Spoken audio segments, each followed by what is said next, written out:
बाग बिन माली के लगे सुना सुना है जी, लगे सुना सुना है, लगे सुना सुना है जी, लगे सुना सुना। पेड़ बिन डाली के, गर्मी पड़ रही हो, पेड़ पे शाखा पे डाली ना हो हरी हरी, कोई पेड़ के नीचे बैठने जाएगा? पेड़ बिन डाली के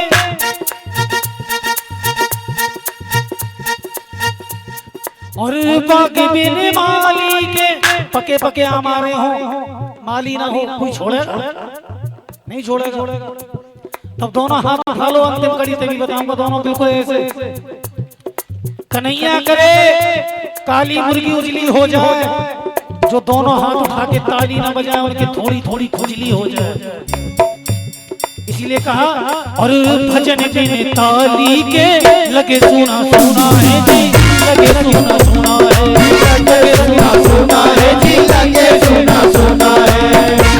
तेरे घर के आगे श्याम, तेरे घर के आगे श्याम, तेरा मंदिर बन जाए, जब खिड़की खोलूं तो तेरा दर्शन हो जाए, जब खिड़की खोलूं तो तेरा दर्शन हो जाए, तेरा दर्शन हो जाए, तेरा दर्शन हो जाए, तेरा दर्शन हो जाए, तेरा दर्शन हो जाए, सांवरे दर्शन हो जाए, ओ दर्शन हो जाए, कन्हैया दर्शन हो जाए।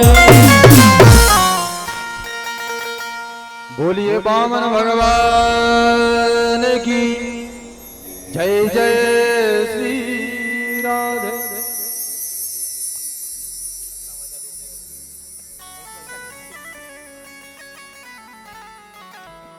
जो भगवान राजा बलि के पहरेदार बन गए, लेकिन कैसे? ये सब दान की महिमा है। इस कलकाल में इतना समय नहीं है कि आप तपस्या करो। पहले उम्र सतयुग में 1 लाख वर्ष की, सतयुग गया, त्रेता आया, 10,000 वर्ष की उम्र हर आदमी की। जैसे त्रेता युग गया, द्वापर आया तो 1 शून्य और हट गया। द्वापर में हर आदमी की उम्र 1000 वर्ष की। और ये क्या चल रहा है? 4 युग होते हैं, ये कौन सा युग चल रहा है? ये कलयुग चल रहा है। यहाँ केवल हर आदमी की आयु 100 वर्ष की है। तो इसलिए इसमें तपस्या नहीं हो पाएगी। लेकिन एन कैन विद दीजिए, दान करे कल्याण। दान की महिमा प्राणों में बड़ी विशाल है, लेकिन दान देना हमें आता नहीं है। आप कहो महाराज दान देना कैसे? एक राजा के महल में 4 दरवाजे थे और चारों दरवाजों से राजा रोजाना 1-1 घंटे तक खूब दान दिया करता था। एक दिन प्रभु ने एक महात्मा का रूप बनाया और जहां राजा दान बांट रहा था पहले दरवाजे पर, भगवान महात्मा का रूप बना करके सबसे आगे लग गया। राजा ने उसे 2-4 किलो सोना दान में प्रदान कर दिया। अब राजा दूसरे दरवाजे पर गया दान देने के लिए। वो महात्मा सबसे पहले लाइन में दूसरे नंबर पे लग गए जाकर। राजा ने विचार किया शायद आश्रम बड़ा होगा, चेला थोड़े ज्यादा होंगे, इसलिए थोड़े सोने से इस महात्मा का काम नहीं चल पाया। उसका एक नियम था, वो राजा अपने नेत्रों को नीचे करके दान देता था। उसने अब की बार में 2-4 कुंडल सोना प्रदान कर दिया। तीसरे दरवाजे पर गया राजा और महाराज श्री तीसरे दरवाजे पर सबसे आगे। राजा ने विचार किया कि लगता है इसकी अभी तृप्ति नहीं हो पाई है, 10-50 कुंडल दान में दे दो। चौथे नंबर के दरवाजे पर गया राजा तो महाराज श्री सबसे आगे। राजा ने विचार किया कि 10-50 कुंडल सोने में इसका काम नहीं चल रहा है, लगता है शायद इसको अधिक आवश्यकता है। 500, 700, 1000 कुंडल सोना चांदी उसे हीरा जवाहरात दान में प्रदान कर दिया। वो महात्मा पता है क्या कहता है उस राजा से?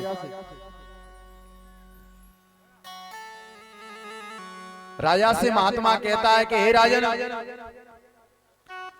अस देवो सीखो कहा और सुनो नृपति तुम बैन, और भरे भरे झोरी देत हो कर कर नीचे नैन। अरे राजन, ऐसा दान करना तुमने किससे सीखा? तुम ये भी नहीं देखते हो कि दान लेने वाले ने कितनी बार दान ले लिया, अपने नेत्रों को तुम नीचा करते हो। मालूम है वो राजा क्या कहता है महाराज श्री से? हे महाराज, देनहार कोई और है और देता है दिन रैन, और लोग भरम मेरो करें तासे नीचे नैन। महाराज, देने वाला तो परमात्मा है और लेने वाला भी परमात्मा है, लेकिन संसार के लोग कहते हैं भैया ये बड़े दानी हैं, इन्होंने 5 लाख रुपया का दान किया है तो मुझे शर्म लगती है। क्यों, मैं जन्म जब मेरा जन्म हुआ तो मैं कुछ लेके नहीं आया था, और जब मर के जाएगा जीवात्मा यहाँ से भैया 2-4 बीघा जमीन अभी तक कोई लेके गया इस गांव से? जाएगा जब यहाँ से कुछ भी न पास होगा, 2 गज कफन का कपड़ा तेरा लिबाज होगा। इसलिए महाराज जी मेरे नेत्र झुक जाते हैं, दान की बड़ी महिमा है। एक भैया ने अपने जीवन में कभी दान नहीं किया। देखिए, आप दान नहीं करते हो कोई बात नहीं, लेकिन कोई दान करना चाहता है और यदि आप उसे भी रोकते हो, आप धर्म नहीं करते, यज्ञ नहीं करते, कथा नहीं कराते, कोई बात नहीं, लेकिन कम से कम कोई दान कर रहा है, यज्ञ कर रहा है, हवन कर रहा है, तो उसे आप ना रोकिए। एक भैया ने जीवन में कभी दान पुण्य नहीं किया, संत को भोजन नहीं कराया, ब्राह्मण को ना खिलाया कभी, और वो केथौदा गांव में से होकर के कहीं बाहर जा रहा था। और सर्दी के मौसम में उस भैया ने देखा कि भैया कई वर्षों से, कम से कम 4 वर्ष से तो हम देख रहे हैं 10-10, 15-15 लाख रुपया सर्दी के मौसम में लगा रही है केथौदा। वो भैया को बड़ा कष्ट हुआ और कहीं जा रहा था, लेकिन कष्ट के मारे अपने घर दोबारा वापस लौट गया और जाकर के 4 पाई पे लंबी लंबी लंबी लंबी सांस लेने लगा। उसकी पत्नी ने कहा, स्वामी भोजन कर लो, जलपान कर लो। बोले नहीं। पत्नी बोली, अरे स्वामी, काकाऊ को ले लियो, काकाऊ को दीन। अरे आपका ये मुखमंडल क्यों मलिन है? क्या बात है? क्या कष्ट है? तो मालूम है वो भैया क्या कहता है अपनी पत्नी से कि देवी, ना काहू को ले लियो और ना काहू को दीन, और न खर्चा देख के मेरो सूखिरो खून। अरे 15 लाख रुपए हर साल खर्च करते हैं, इसलिए मेरा दिमाग खराब है। उसकी पत्नी मालूम है क्या कहती है? उसकी पत्नी प्रभु की भक्त, वो बोली, अरे स्वामी, अरे बिजू का खेत, बिजू का तो जानती होंगी भैया, लगभग सब खेती किसानी से जुड़े हुए हैं जो भी श्रद्धालु हैं यहाँ। वो देवी कहती है अपने पति से कि अरे बिजू का खेत की और काय को होत अचेत, और खुद भी खेत चरता नहीं और चरण न देते। वो बोली, जैसे बिजू का खड़ा कर दो गेहूं के खेत में, अब वो 2 महीना खड़ा रहे लेकिन एक पेड़ को नहीं खाएगा, और पशु पक्षी आएगा वो भी डर के भाग जाएगा कि इस खेत में कोई खड़ा है। अरे ना तो तू दान करता है और कोई करता है तो फिर भी तू कष्ट करता है, रोने लग जाता है। एन केन विधि दीजिए, दान करे कल्याण।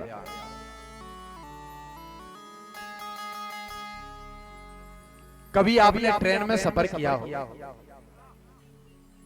ट्रेन में कोई भैया ऊपर वाली सीट पे बैठा है, एक दूसरे नंबर वाली पे बैठा है, और कोई भिखारी आ जाए, वो पैसा मांगने लग जावे, और ऊपर वाला जो भैया बैठा है वो नीचे वाले को 10 रुपए देकर कहे कि इन महात्मा को 10 रुपए दान दे दो। अब वो भैया बीच वाला क्या करे कि उन पैसों को लेकर अपनी जेब में रख ले, फिर दोबारा से कोई भिखारी आएगा तो ऊपर वाला भैया देगा, वो विचार करेगा कि इसको देने से क्या लाभ है, इसको हम प्रदान भी कर दे धन, लेकिन फिर भी ये दान नहीं करता, ये तो अपनी जेब भरता है। देने वाला परमात्मा है, लेने वाला भी परमात्मा है, ये बीच में हमारा तुम्हारा तो नाम चल रहा है। राजा बलि को आशीर्वाद प्रदान कर दिया और सुतल लोक में जाकर के पहरेदारी कर रहे हैं प्रभु। इधर में लक्ष्मी मैया ने नारद जी से कहा कि नारद, काफी समय बीत गया लेकिन हमारे पति का कुछ मालूम नहीं, कहां है? तो नारद जी ने कहा मैया तुम चिंता ना करना, तुम्हारे पति की तो सुंदर नौकरी लगी है, वो तो सुतल लोक में सिक्योरिटी गार्ड बन के खड़े हो गए। क्या कहते हो नारद जी? हाँ देवी, वो राजा बलि के दरवाजे पर पहरेदार बन के खड़े हैं, उनसे कैसे मिले, हमारे प्रभु बैकुंठ में कैसे आए? नारद जी ने युक्ति बताई, हे देवी आप चले जाओ और जाकर के, ये श्रावण का महीना चल रहा है, राजा बलि के जाकर एक धागा बांध देना, और जब वो दक्षिणा दें तो दक्षिणा में अपने पति को मांग लेना, यही उपाय है। आई लक्ष्मी मैया सुतल लोक में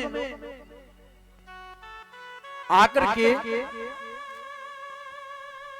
उसने राजा बलि के महलों में प्रवेश किया और राजा बलि के हाथ में एक कच्चा सूत्र बांध दिया, धागा बांध दिया। धागा बांधते ही राजा बलि ने कहा कि बहन, अब तुम धर्म की मेरी बहन हो, कोई वरदान मांग लो। तो लक्ष्मी मैया बोली, अरे भैया यदि देना चाहते हो तो अपना पहरेदार हमें दे दो और हमें कुछ नहीं चाहिए। राजा बलि समझ गया कि ये कोई साधारण बहन नहीं लगती, ये लगता है कि साक्षात ये तो लक्ष्मी है। समझ गया राजा बलि और वामन भगवान को दे दिया। लेकिन अंत में कहा कि आषाढ़ शुक्ल एकादशी से लेकर के, आषाढ़ शुक्ल एकादशी से लेकर के कार्तिक मास की शुक्ल पक्ष की एकादशी तिथि तक ये भगवान इस सुतल लोक में रहेंगे। प्रभु 4 महीने अभी भी राजा बलि के सुतल लोक में पहरा देते रहते हैं। जो आषाढ़ से लेकर कार्तिक का विवाह इत्यादि का महोत्सव बंद हो जाते हैं, जब प्रभु सुतल लोक में चले जाते हैं तब।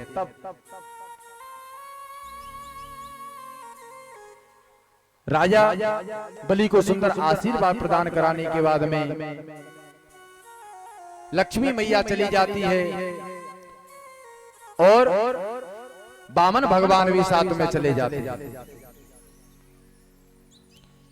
देखिए, जो प्रभु राजा बलि के लिए आ जाए, गड़का के लिए आ जाए, अजामिल के लिए आ जाए, तो हमारे लिए क्यों नहीं आता? तारे प्रहलाद जिनने तात को तमाशो देखो, और ध्रुवहु को तारो जिनने बालापन नगारो। मोर ध्वज तारे सुत शीस पे चलायो वारो। अरे जो प्रभु गड़का अजामिल गीत शिवरी के लिए आ सकता है, वो प्रभु हमारे लिए क्यों नहीं आता है? क्योंकि मन क्रम वचन छाड़ चतुराई, और भजत कृपा करे है रघुराई। ये जीवात्मा जब तक निर्मल भाव नहीं करेगा, अच्छा आपको मालूम पड़ जाए कि आज हमारे यहाँ मंत्री आने वाले हैं, गांव में विधायक आने वाले हैं, तो उस गांव की खूब सजावट होती है, तैयारियां होती हैं, लेकिन साक्षात नारायण को,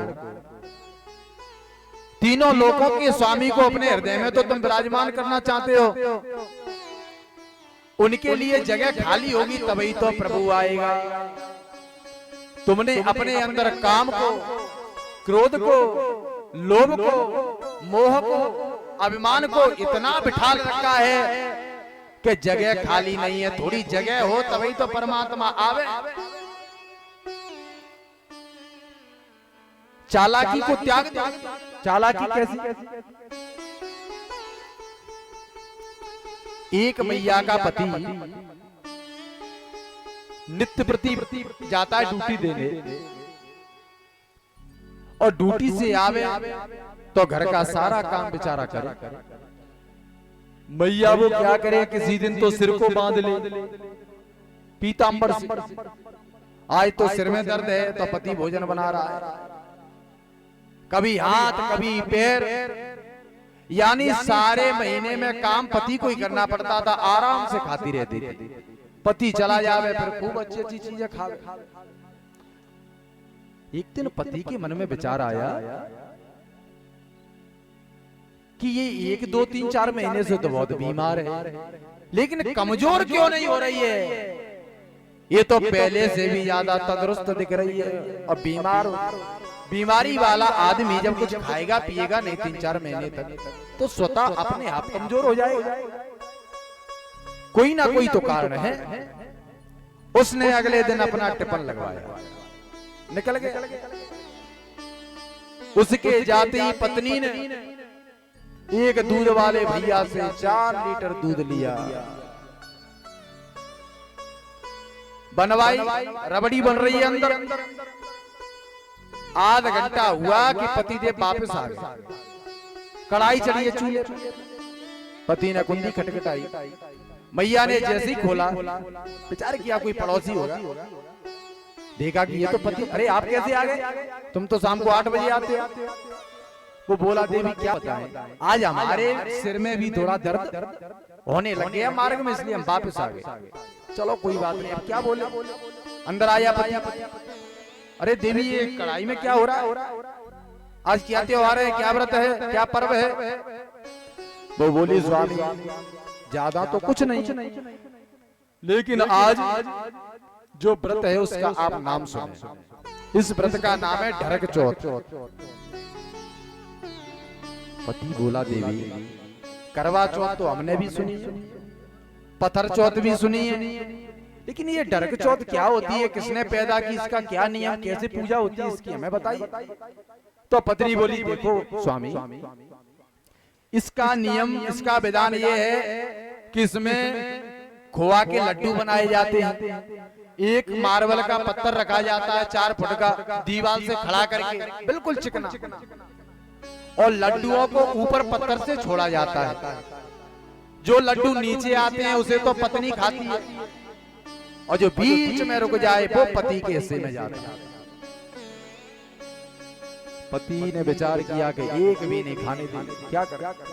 अब उसने लड्डुओं को ऊपर से डाला, अब पत्थर चिकना हो मैया और दीवार से खड़ा हो, और कोई गोल वस्तु उस पे आप डालिए तो वो बीच में थोड़ी रुकने वाली है, वो नीचे ही आएगी। 10 20 30 लड्डू वो मैया खा गई। पति ने विचार किया कि लगता ये एक भी नहीं पाने देंगे, क्या करें। तो युक्ति ही मुक्ति का साधन होती है। उसने युक्ति लगाई, एक बांस का मोटा सा डंडा लेके आया, उसने पत्थर के ऐसे आड़ा लगा दिया बीच में। मैया बोली ये क्या करते हो स्वामी? तो पति बोला देखो देवी, अभी तक तुम्हारी ढरक चौथ चलती रही, लेकिन अब ये अटक 5 लग गई है, अब तो लड्डुओं को मैं खाऊंगा। तो घड़ी ने भी अटक 5 लगा दी। हम तो कथा और भी कहते हैं आधे घंटे तक, लेकिन अभी आरती होगी, प्रसाद वितरण होगा, फिर भंडारा भी, और जहां दूर दराज से संत महात्मा ब्राह्मण जो भी माताएं बहनें श्रद्धालुगण आए हैं वो बिना भंडारे के ना जाएं, ऐसा कमेटी का अनुरोध है। बिना भोजन के कोई ना जाए। पहले 2 बार प्रभु नाम का चिंतन होगा। और सुनिए, जितनी माताएं हैं, कल भगवान राम जी का जन्म होगा और शाम को कल भगवान कन्हैया श्याम सुंदर का भी जन्मोत्सव मनाया जाएगा, कृष्ण का जन्म होगा।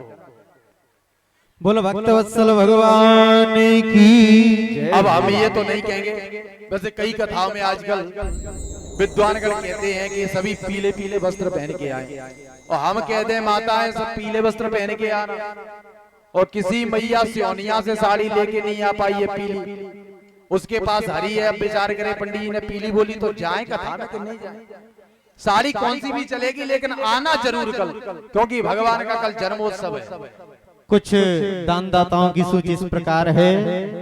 500 रुपए श्री ज्ञादीन सिंह नीमडाड़ा, 500 रुपए माधव सिंह तोमर नेताजी नीमडाड़ा, 500 रुपए श्री रामचरण सिंह तोमर बकनासा, 100 रुपए रणछोड़ सिंह बघेल बरौना, 250 रुपए लाखन सिंह तोमर बकनासा बीच का परा, 510 रुपए श्री रविंद्र सिंह तोमर बकनासा, 500 रुपए श्री रामजीवन सिंह कुशवाहा महुरी, 200 रुपए श्री मुन्ना सिंह तोमर बकनासा इस कथा में प्रदान कर रहे हैं।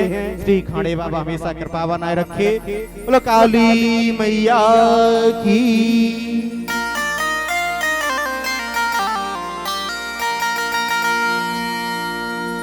समय गयो री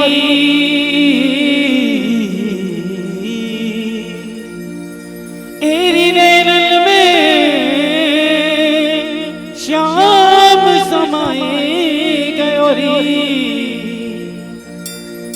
ओ नैनन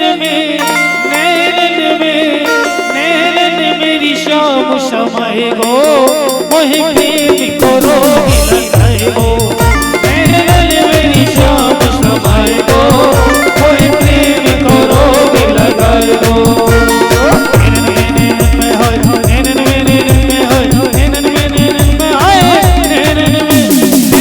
मेरी श्याम समय को कोई प्रेम को रोग लगाए गो।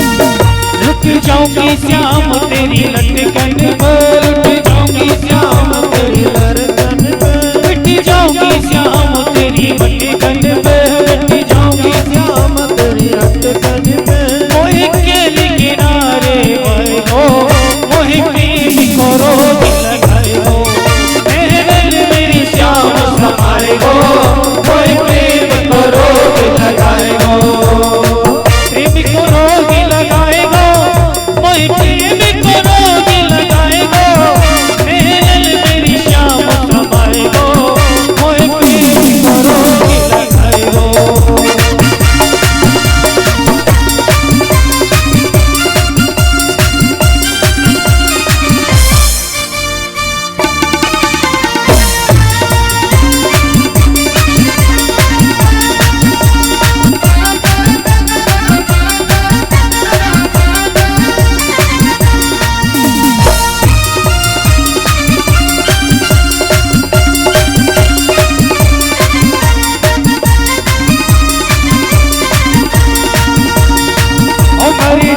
श्याम तेरे अधरन पे, मर जाऊंगी श्याम तेरे अधरन पे, मिट जाऊंगी श्याम तेरे नैनन पे, मिट जाऊंगी श्याम तेरे नैनन पे। वो तो तिरछी नजर चलाए गो, मोहि प्रेम को रोग लगाए गो, नैनन में श्याम समाए गो, मोहि प्रेम को रोग लगाए गो।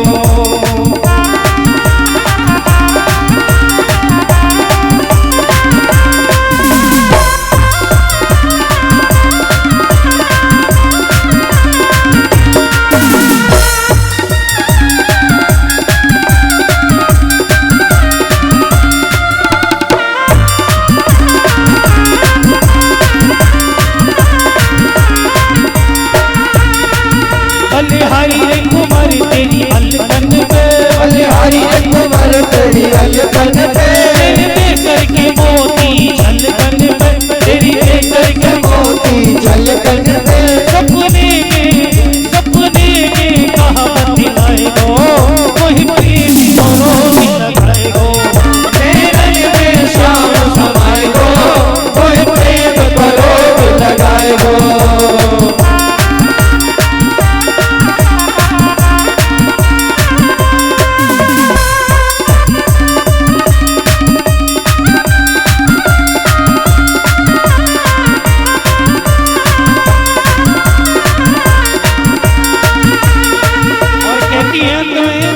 पागल को है प्यारो नंद लाला, पागल को है प्यारो नंद लाला, दीवाने भरे जग सब द्वाला, दीवाने भरे जग सब द्वाला, तो मधुर मधुर मुस्काए गो, वही प्रेम करो लगाए गो, तेरे में श्याम समाए गो, वही प्रेम करो लगाए गो।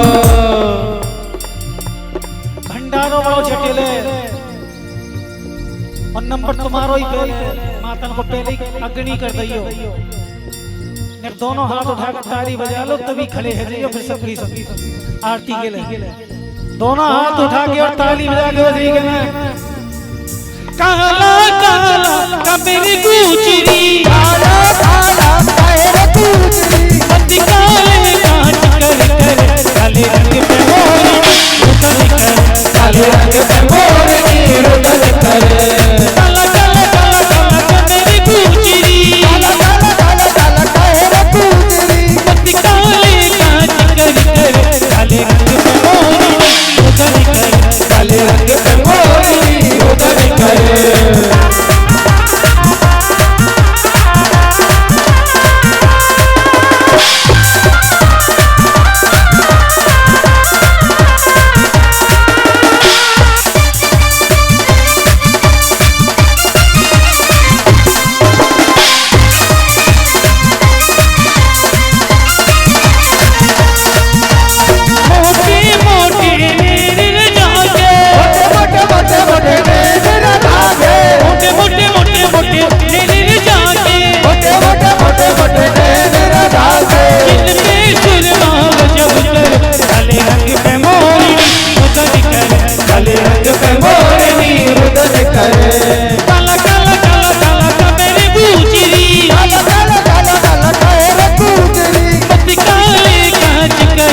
काले रंग पे मोरनी उतर कर, काले रंग पे मोरनी रुदन कर।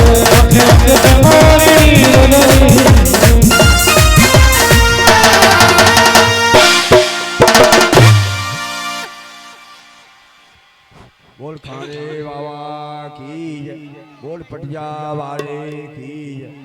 हाँ प्रिय सज्जनों, इस खाने बाबा के पावन प्रांगण में एवं आसन मैया की गोद में आप विराजमान होकर के इस प्रयागराज कुंभ में श्रीमद् भागवत महापुराण की कथा श्रवण कर रहे हैं। तो इसी यज्ञ के मध्य में कुछ भक्त बंधुओं का दान आया है, तो उनकी सूची इस प्रकार है। 200 रुपए इंदल सिंह तोमर बकनासा, 500 रुपए देवेंद्र सिंह अजय बरौना, 500 रुपए गोपाल सेक्रेटरी बकनासा, 2100 रुपए सीताराम सिंह डबरई, 500 रुपए महेंद्र सिंह तोमर नीबडाड़ा, 500 रुपए रामेश सिंह तोमर बरौना, 100 रुपए नरवीर सिंह पार्थकापुरा, 100 रुपए रमेश खवास बरौना। ये सभी भगवत प्रेमी इस महायज्ञ में दान कर रहे हैं। खाने बाबा सदैव इनका कल्याण करे। धन्यवाद।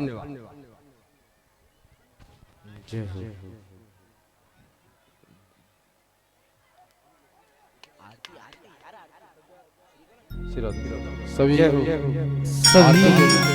भक्तगण आरती के लिए अपने अपने स्थान पर खड़े हो जाएंगे। सभी भक्त यथा स्थान अपने खड़े हो जाएं।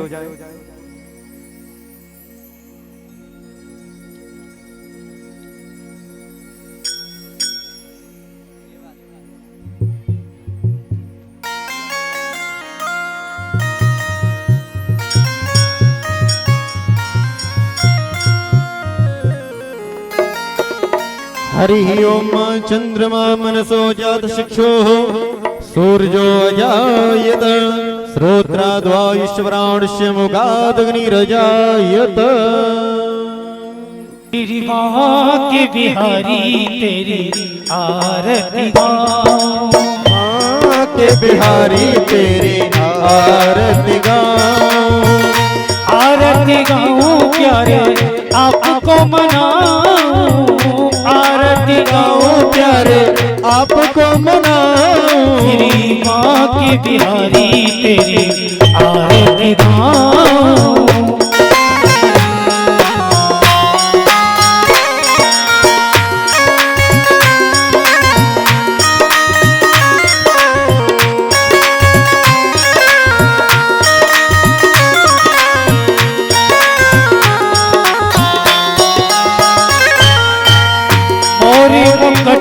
प्रभु शीश पे सोहे प्यारी बंसी मेरो मन मोहे, और मुकटे प्रभु शीश पे सोहे प्यारी बंसी मेरो मन मोहे। देखी छवि पल हारी में जाऊं, बांके बिहारी तेरी आरती गाऊं।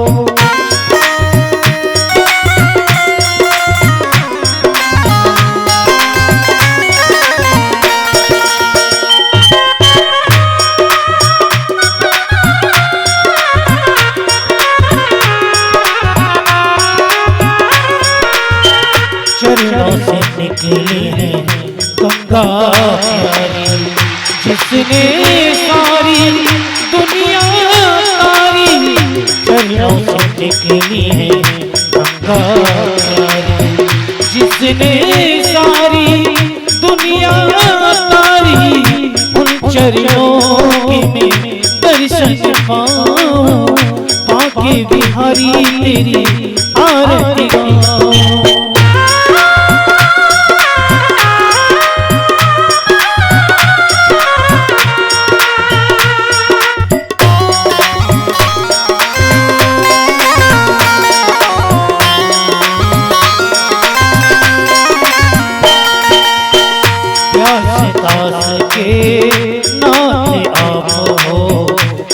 दुख जीवन प्यारे साथ आप हो, प्यास तास के नाथ आप हो। सुख दुख जीवन प्यारे साथ आप हो, उन चरणों में शीश झुकाओ, बांके बिहारी तेरी आरती गाऊं।